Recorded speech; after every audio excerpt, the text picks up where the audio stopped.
The repair I want to talk to you about is on a 2015 GMC Denali with the 5.3 liter engine. The owner of this vehicle has been driving for about 30,000 miles with the check engine light. He's taken it to several different mechanics, and he's gone as far as having one catalytic converter replaced and all 4 oxygen sensors replaced. And what is the problem?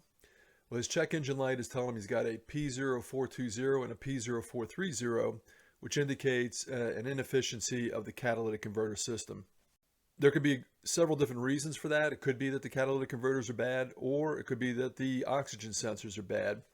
But the people that worked on this vehicle didn't do a good diagnostic, and in fact, one of them caused the problem with the catalytic converter replacement.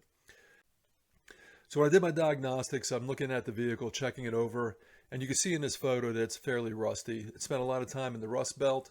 It's also spent a lot of time down in Florida, and so it had a lot of corrosion. I checked all the grounds. There was one chassis ground that looked really bad. Cleaned that up. I also made sure that the battery grounds were good. And then I went to the exhaust, and what happened there, which made me think that this might be the initial problem, was that the people that replaced the catalytic converter damaged one of the bolts holding the catalytic converter on the collector flange on the exhaust manifold. Why can an exhaust leak cause a problem? If the exhaust leak occurs before the upstream oxygen sensor, outside air can be pulled into the exhaust stream. That extra oxygen fools the upstream O2 sensor into thinking the engine is running lean. The O2 sensor then reports a lean condition to the ECU, and the ECU responds by commanding more fuel. This results in positive short-term and long-term fuel trims as the computer attempts to compensate. But that is not what I saw on this GMC Denali. This truck was experiencing high negative fuel trims, meaning the ECU was actually removing fuel from the engine. So the exhaust leak was not the problem causing extreme negative fuel trims, and I needed to continue to search for a root cause. So I repaired that, cleared the codes, still getting P0420 and P0430. The next thing I checked was fuel trims, and I was getting a solid negative fuel trim on both banks, which indicates that there is a problem on both sides. I was getting in excess of negative 20% fuel, I guess, what do you call it, de-richening. It was pulling fuel back from the fuel tables, the stock fuel tables. So it told me there was definitely a fueling problem, and the oxygen sensors upstream were catching something. So it wasn't necessarily a catalytic converter issue. So the next thing I did was monitor other parameters in the data logging, and it turns out that the engine was not getting up to proper temperature.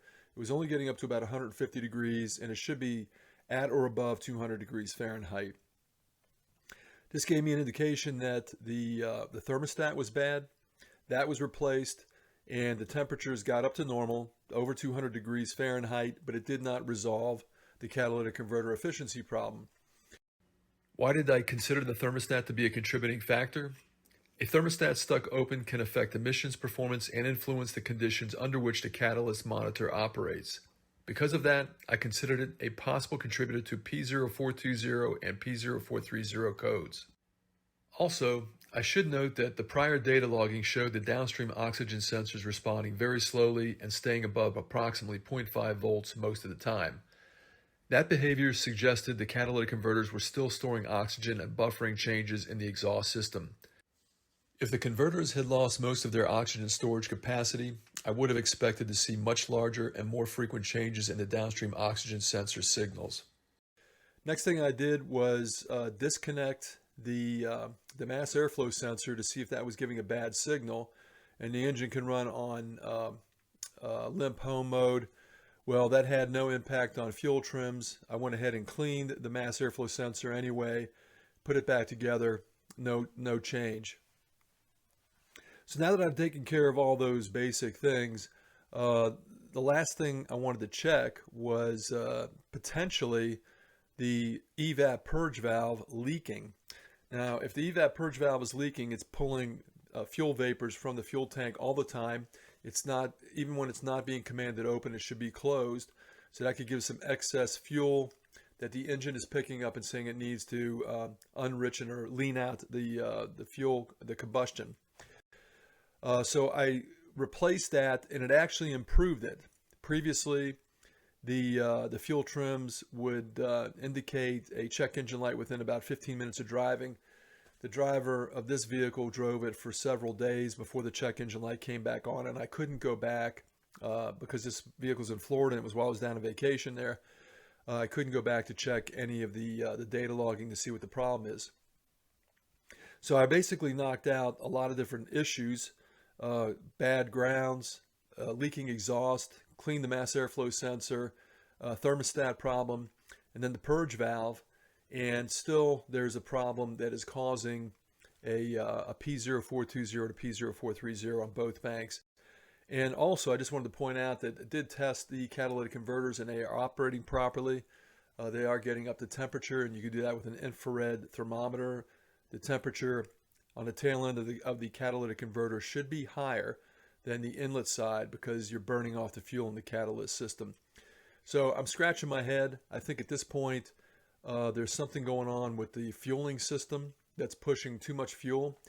This engine has a returnless fuel system, so it's going to command fuel pressure and fuel volume in one direction. So again, I guess I'm kind of blabbering now. I'd be interested in hearing what anybody else has to say if this has been an issue with you and you found out a different problem. Next time I go down to Florida, I'm hoping to do some additional diagnostics while I'm on vacation down there. This is a friend. But I'm looking forward to some comments. Maybe you're having the same problem, and one of these solutions that I just outlined will help you fix your problem. But it definitely doesn't seem to have fixed the problem with this 2015 GMC Denali. All right, see you next time on Driving Intelligence.